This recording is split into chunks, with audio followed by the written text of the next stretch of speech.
It's time for another episode of Gospel Preaching Live, brought to you by the Kearney Church of Christ, which meets at 406 North Clark in Kearney, Missouri. Make plans to come out and visit the brethren, who look forward to seeing you. And now the host of Gospel Preaching Live, Richard Dodson. Thank you, Chris. Welcome to Gospel Preaching Live. I am Richard Dodson, minister of the Kearney Church of Christ. Gospel Preaching Live airs live on Facebook Live and YouTube. We also have a delayed broadcast every Sunday morning at 7 o'clock on KPGZ 102.7 FM in Kearney, Missouri, the hometown radio station. So if you're out and about and you can stream it on the internet, if you're not in the Kearney area, feel free to do that. If you're living in the Kearney area, you can listen to a lesson as you eat breakfast, and then you can get ready and come and visit us at church. The church meets at 9:30 Sunday morning for Bible study, 10:30 for worship. We also have a Bible study at 7 o'clock on Wednesday nights. We sure look forward to seeing you then.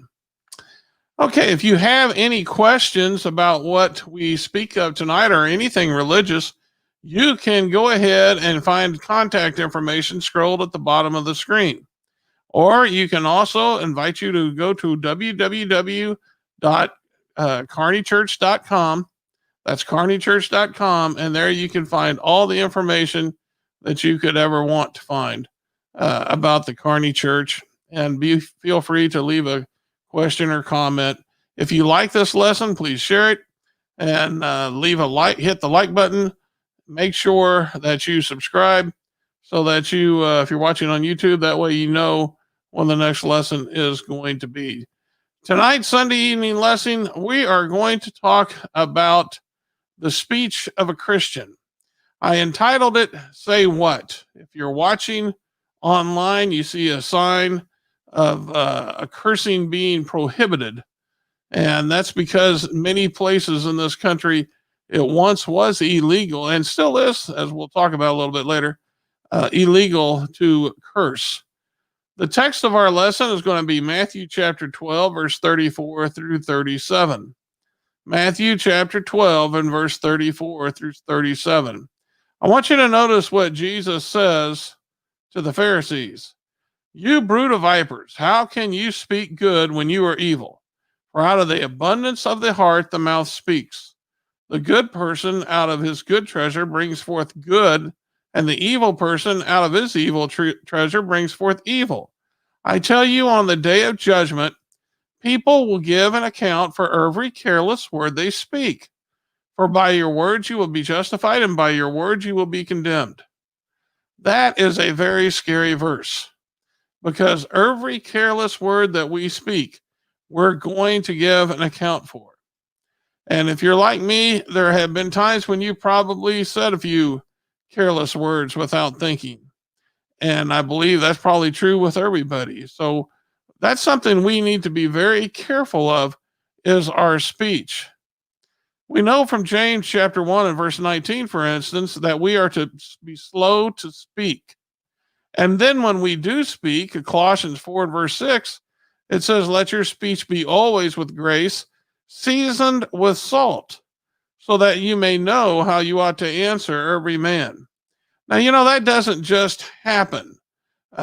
You're going to have to transform your mind in order to be able to become better at controlling your speech.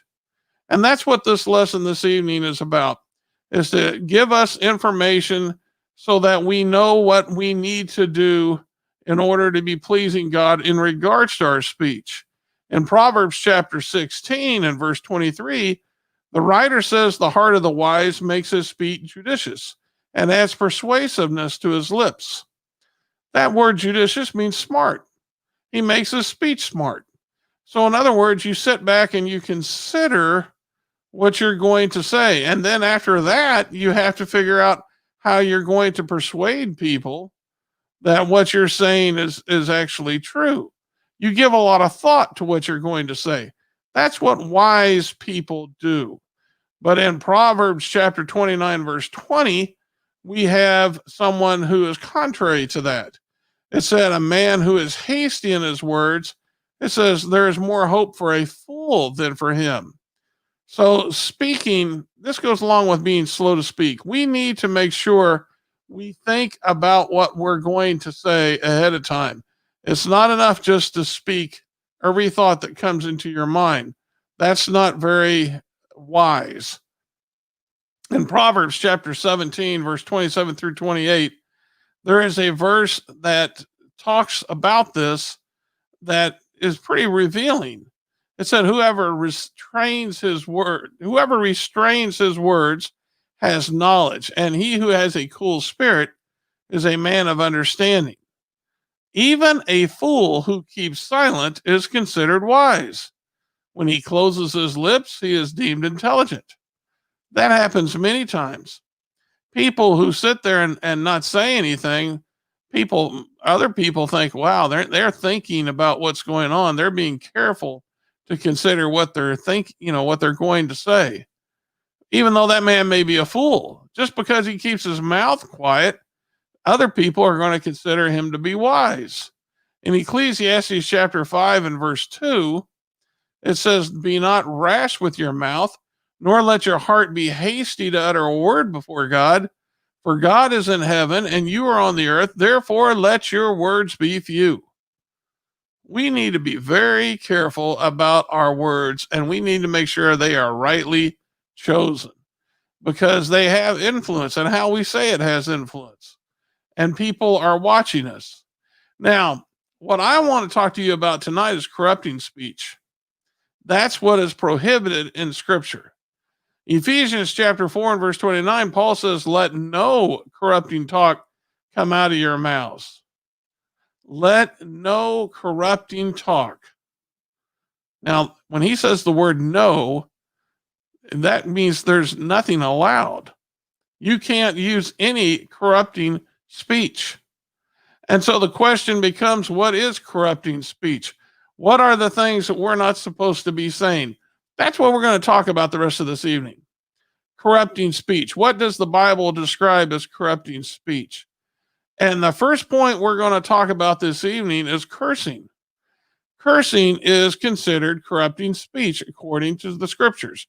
We're going to look at the following verses. Matthew chapter 26, verse 73 through 74. I'd invite you to follow along if you're listening on the radio. Follow along, grab your Bibles. Matthew chapter 26, 73 through 74.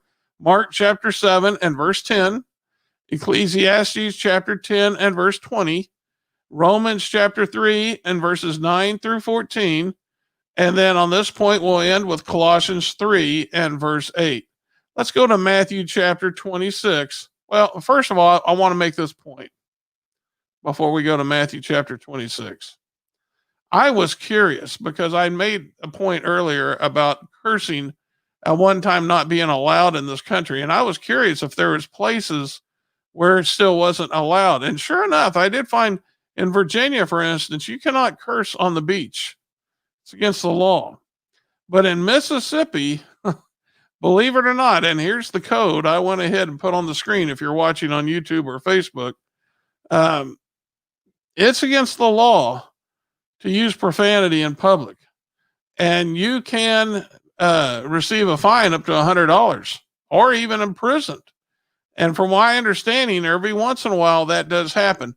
Now, whether or not it's against man's laws, as it should be, whether or not it's against man's laws is irrelevant. What's important to understand is it's against God's laws. And if God's against it, we all should be against it. And we all should be working to make sure that we are a lawful people. Now, in Matthew chapter 26, verse 73 through 74, we're going to pick up in this passage where Peter has already denied Jesus twice. If you remember, he was pretty confident in his ability to withstand persecution for the cause of Jesus. But Jesus told him before that night was through, he would have denied him 3 times. Before the rooster crowed, he would have denied him 3 times. Well, up to this point in the passage that we're going to look at, he has now denied Jesus twice. I want you to notice what happens at the third denial. And again, this is in Matthew 26, verse 73 and 74. It said, after a little while, those who stood by came and said to Peter, surely you also are one of them, for your speech betrays you. Then he began to curse and swear, I do not know the man. And immediately the cock crowed. So the rooster crowed 3 times. What was it that gave Peter away? It was his speech. He didn't sound like other people. He sounded like a disciple of Christ. And Peter understood that. When it was pointed out, he understood it. He didn't like it because he was scared of the persecution. So he had to make himself look like other men. So what did he begin to do? He began to curse and to swear. And so I think that's a point that we can learn from today. If we are cursing and swearing, we are not looking like disciples of Christ. We're looking like those people in the world. And so it becomes important for us to control our speech, to make sure that it is seasoned with grace. In Mark chapter 7 and verse 10, Jesus had been on the Pharisees because they were wanting the disciples to follow after their traditions. And he was basically telling the Pharisees that they don't even follow their own traditions. But he said this about the Old Testament commands. He said, Moses said, honor your father and your mother, and whoever curses father or mother, let him die the death. Well, that was the point he was trying to make, and he was trying to show the Pharisees they didn't even follow that. But this is the point that took place. This was commanded in the Old Testament. Whoever curses father or mother was to be put to death. The Lord didn't want cursing. He didn't want cursing under the law of Moses, and he certainly doesn't want cursing for the Christian today. In Ecclesiastes chapter 10 and verse 20, Solomon said this, do not curse a king. No, not in your thought. And do not curse the rich in your bedroom. So people of influence should not be cursed. Why? Because they have power over you. And if you curse them, they could be looking at revenge. They could be upset with you. And he goes on to talk about how even if you're saying it in your thoughts or in your bedroom, he compares a bird of the air shall carry the voice, and that which has wings and tell the matter. Basically meaning somebody's going to hear it. Somebody's going to tell on you. Somebody's going to gossip. So we have to be careful about that. Why would it be bad to curse a king? Why would it be bad to curse? I'm sorry. Why would it be bad to curse someone of wealth? Because of their influence. They're going to be offended. Cursing offends people. So we need to make sure that we're not trying to offend people by cursing. In Romans chapter 3 and verse 9 through 14, Paul says this. Now he's talking about how the Jews and Greeks are all under sin. He says, what then? Do we excel? No, in no way. For we have before charged both Jews and Greeks with being under sin, as it is written. There is none righteous, no, not one. There is none that understands. There is none that seeks after God. They are all gone out of the way. They have together become unprofitable, and there is none that does good, no, not one. Their throat is an open grave, and their tongues they have used deceit. The poison of asp is under their lips, whose mouth is full of cursing and bitterness. Excuse me. So we can see then, now this is a quote from the Old Testament, but we can see then this is something that's condemned. Their mouth is full of cursing. So we shouldn't be cursing. Colossians 3 and verse 8 makes that very clear. When he says filthy communication should not even be in your mouth. Brethren, we're going to put away cursing. There is no place in the Christian's life for cursing. And I know it can be difficult because it can be habit forming, and it can also be a temptation to want to fit in with the rest of the crowd. But needless to say, God doesn't want it. And so we're just going to have to eliminate it. And the best way to do that is to change what's in your heart. Think about good things. Don't think about evil things. Put away the music that has dirty language in it. Put away the movies and TV shows that have dirty language. Put away the books that have dirty language. Try to make sure that your heart is filled with good. And then, of course, if your heart's filled with good, it'll be easier for you not to curse. Now let's get to the second part. The second point that the Bible describes as being corrupting speech is gossip and slander. Now we're going to look at 2 Corinthians chapter 12 and verse 20, 1 Timothy chapter 5 and verse 13, Genesis chapter 9, verse 20 through 27 will be an excellent example for us of gossip. And then Proverbs chapter 20 and verse 19. 2 Corinthians chapter 12 and verse 20, Paul says this, "For I fear that perhaps when I came, I may find you not as I wish, that you may find me not as you wish, that perhaps there may be quarreling, jealousy, anger, hostility, slander, and gossip, conceit, and disorder." You're telling something you shouldn't be telling. You're telling something to hurt somebody. And that's something that can damage their reputation. And so doing it can hurt the cause of Christ. If you have something against a brother, you take it to the brother. You don't take it to other brethren. You go to that brother and you tell him what you have against them.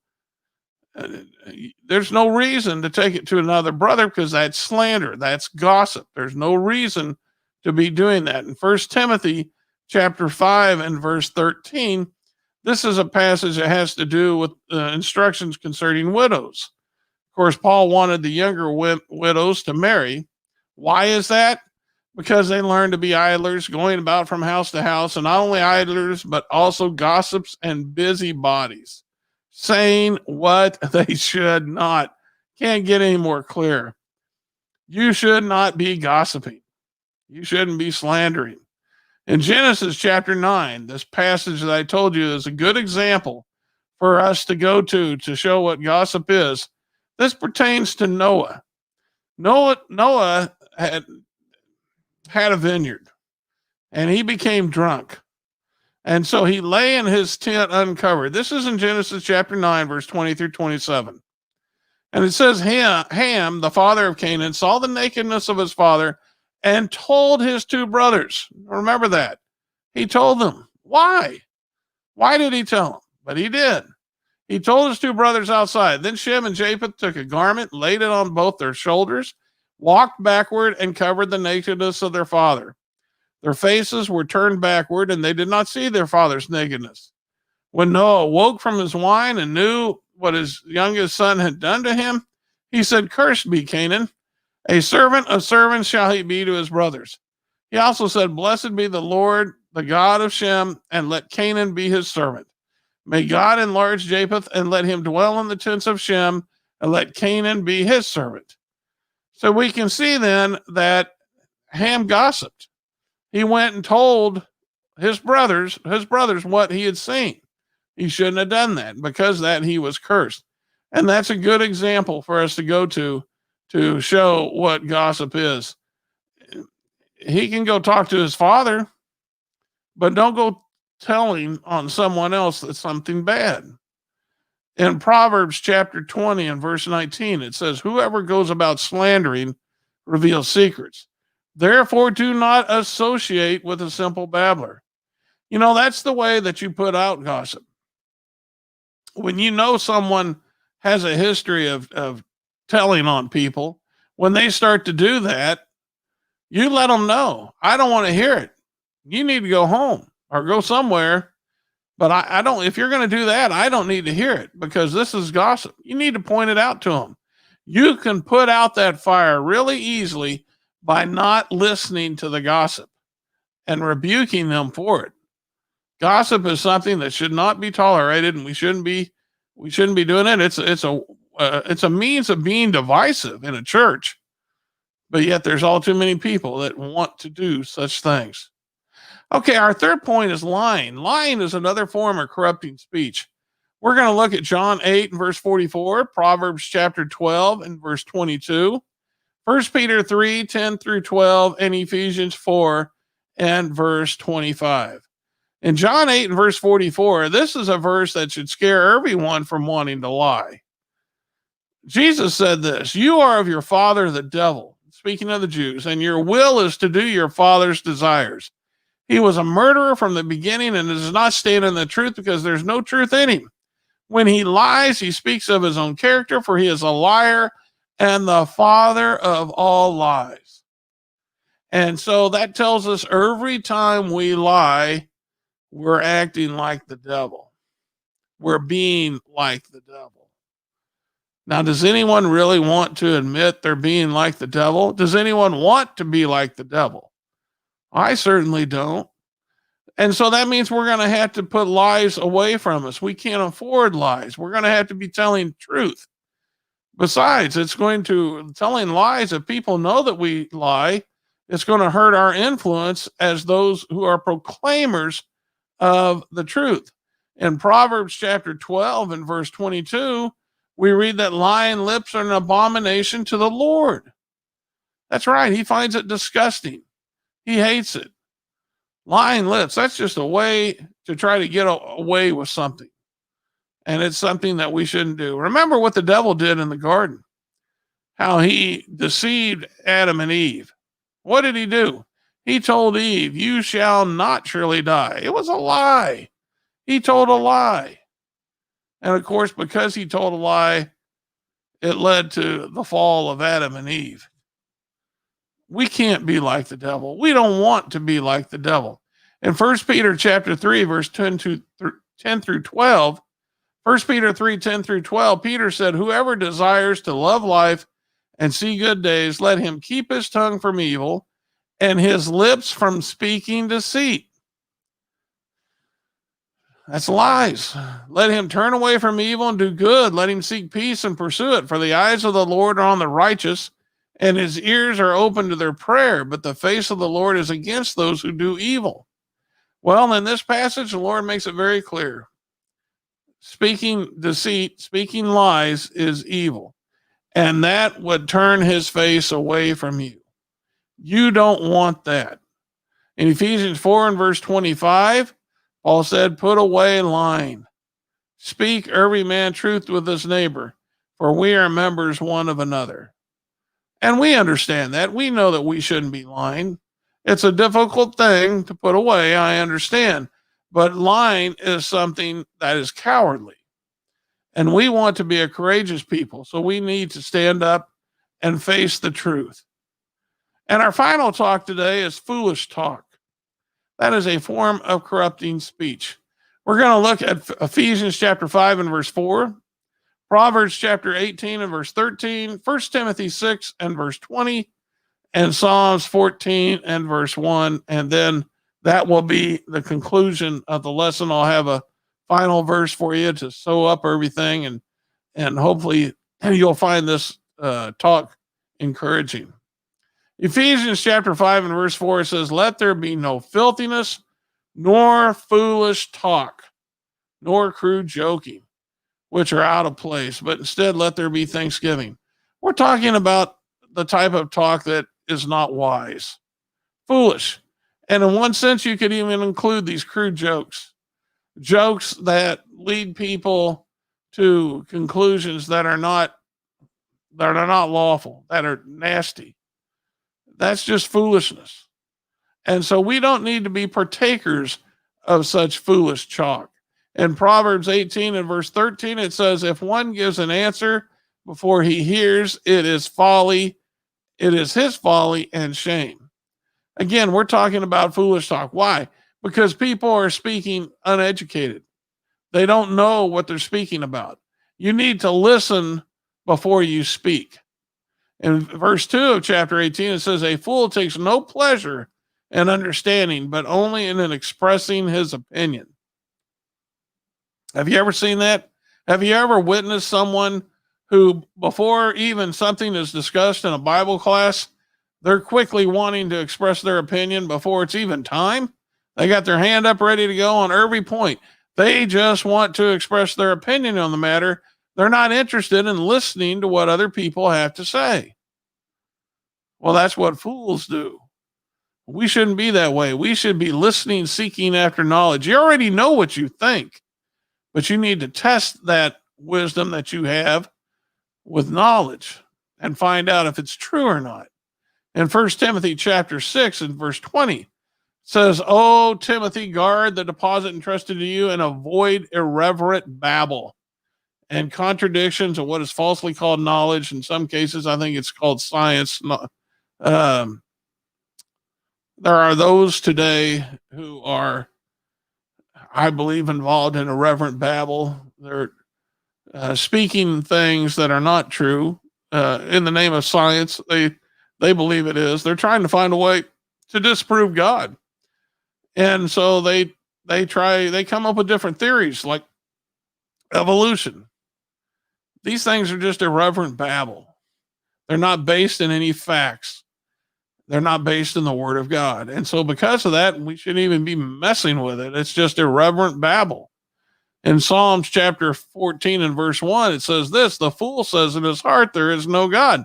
Notice he's speaking. He's speaking in his heart, but he's speaking. The fool says in his heart. Well, we have a lot of fools today who are going around saying there's no God. And they're coming up with all types of evidence to prove there is no God. And they're spending a lot of money to do so. Christians shouldn't even be involved in such. We go to the Bible to prove all things. And then if that's not enough to convince someone, well, then that's their problem. They're just being foolish. We're not going to center our efforts on foolish talk.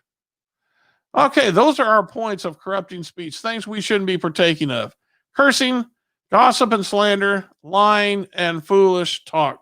Now, I do want to say this before we end the lesson, and it's very important. James said this about speech, and he says it in James chapter 3, verse 2 through 6. He says, "We all stumble in many ways. If anyone does not stumble in what he says, he is a perfect man and also able to bridle his whole body. If we put bits in the mouths of horses so that they obey us, we guide their whole bodies as well. Look at the ships also, that they are so large and are driven by strong winds. They are guided by a very small rudder wherever the will of the pilot directs. So also the tongue is a small member, yet it boasts of great things. How great a forest is set ablaze by such a small fire. And the tongue is a fire, a world of unrighteousness. The tongue is set among our members, staining the whole body, setting on fire the entire course of life." Well, that's our concluding thoughts.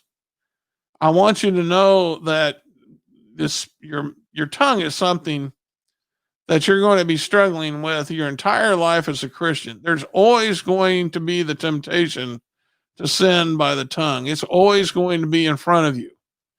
But you can get better at controlling your speech. But if you never make the effort, if you never try, as we studied in our Bible class this morning, how Ezra set his mind to seek God, we need to set our minds to controlling our tongues. You got to make that determination. You have to want to control your tongue. And by doing that, you're going to take action. How are you going to do that? You're going to try to associate with people who don't curse, who are not involved in such language. And then you're going to try to fill your heart with things that are good. You're going to be careful about the movies you watch, the music you listen to, and of such. You have to be very careful, working diligently, making sure that your heart is guarded. And you're going to let Jesus guard your heart by submersing it in the will of God, being busy obeying his commands.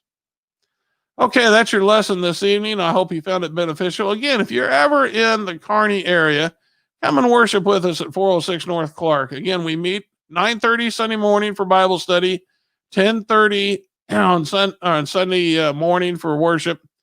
And then we're just opening up this week. We're going to open up our midweek Bible study again due to COVID, but we're going to start up at 7 o'clock this Wednesday night. You can go to kearneychurch.com and get directions. Love to see you. If you want more means of edification on the internet, I am involved with a show called Swords with Swords with Chris Peltz, my brother-in-law. He is the minister of the Southside Church of Christ in Springfield, Missouri. We have a discussion, a religious discussion, every Tuesday morning at 10 o'clock, and you can find that show on kearneychurch.com. Go to the Facebook page or the YouTube channel, you should be able to reach that there. Berean Spirits is another show that I'm involved with 4 other preachers, where we discuss biblical issues every Thursday morning at 10 o'clock. And we would like to invite you to, again, you can reach that on our Facebook page, but you can go to Berean Spirits Facebook page as well on YouTube. And I'm sorry, Facebook page, Berean Spirits YouTube page. And you can watch it live at Thursday at 10 o'clock. And then again, if you are in the Kearney area, or if you have the ability to stream the signal, 102.7 FM, KPGZ in Kearney, Missouri, please join us every Sunday morning in hearing a lesson from God's Word. Our next episode will be this Thursday at 7 p.m. for Gospel Preaching Live. I hope you will find it as beneficial if you found it today. Again, make sure you share this, leave a comment, let us know what you think. Until next time, remember, this is the day the Lord has made. Let's rejoice in it and be glad. This has been Gospel Preaching Live. Join us each week as truth is taught, faith is examined, and beliefs are challenged. Be sure and hit the like button so you can be notified of future episodes. And to watch past episodes, go to our website, kearneychurch.com. This has been a work of the Kearney Church of Christ.